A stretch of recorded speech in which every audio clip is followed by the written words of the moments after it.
Safe হোমের নির্যাতনের পাশাপাশি মিথ্যা সাক্ষী দেওয়ার জন্য লোকদেরকে ধরে এনে সেফ হাউসে রাখা হতো, যাত্রাবাড়ির একটা ঠিকানা।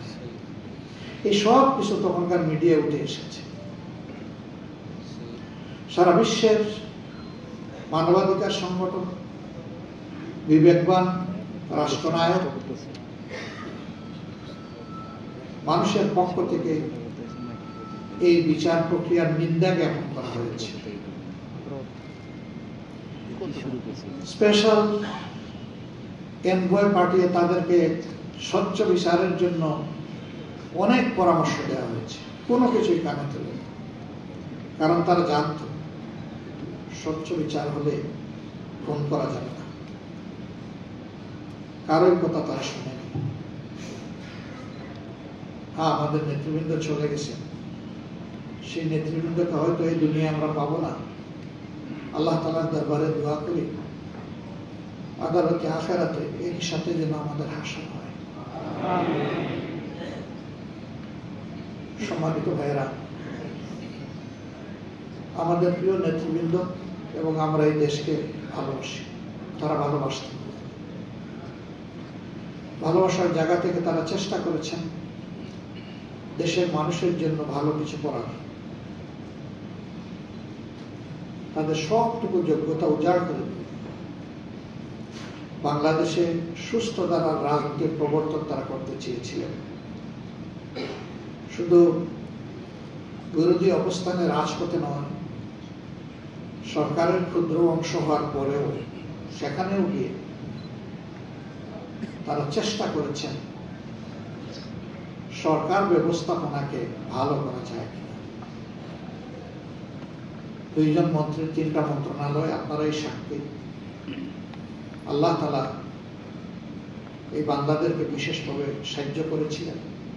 তারা সততা এবং স্মার্টনেসের সাথে পুরা সময় জুড়ে তারা তাদের দায়িত্ব পালন করে এক বিরল প্রমাণ বাংলাদেশের জনগণের জন্য রেখে গেছে।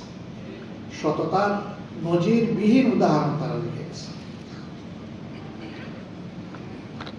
আমরা আশা করি তাদের এই অবদান জাতিকে অনুপ্রাণিত করবে যুগের পর যুগ, শতাব্দীর পর শতাব্দী ইনশাআল্লাহ।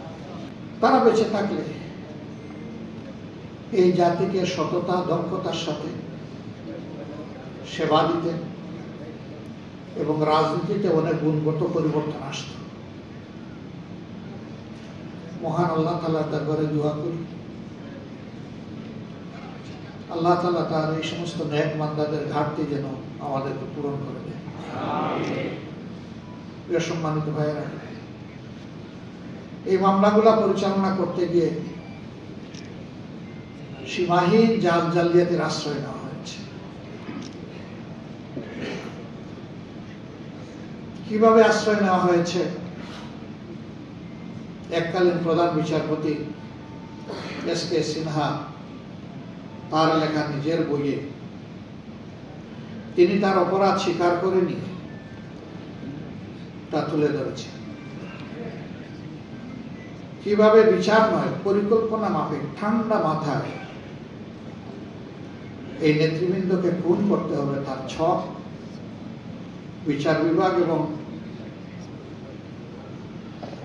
সরকার মিলে তৈরি করেছিলেন।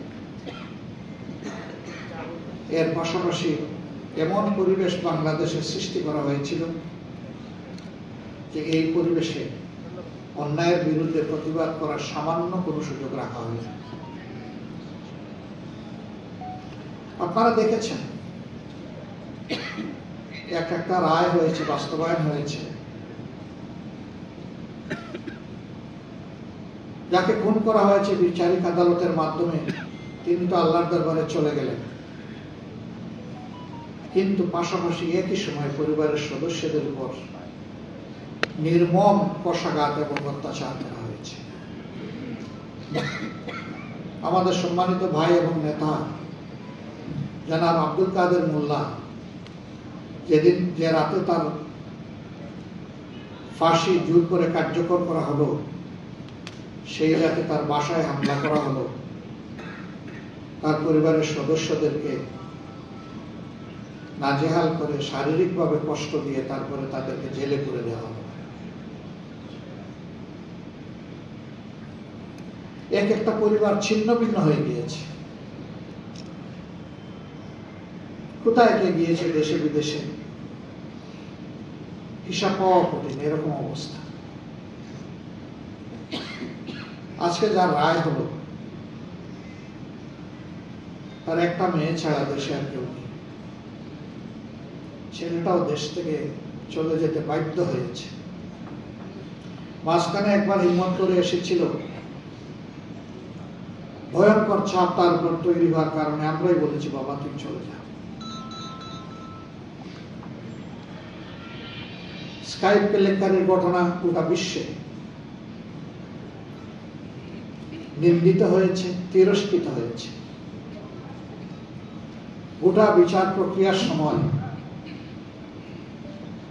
দুইটা টর্চার সেল গড়ে তোলা হয়েছিল।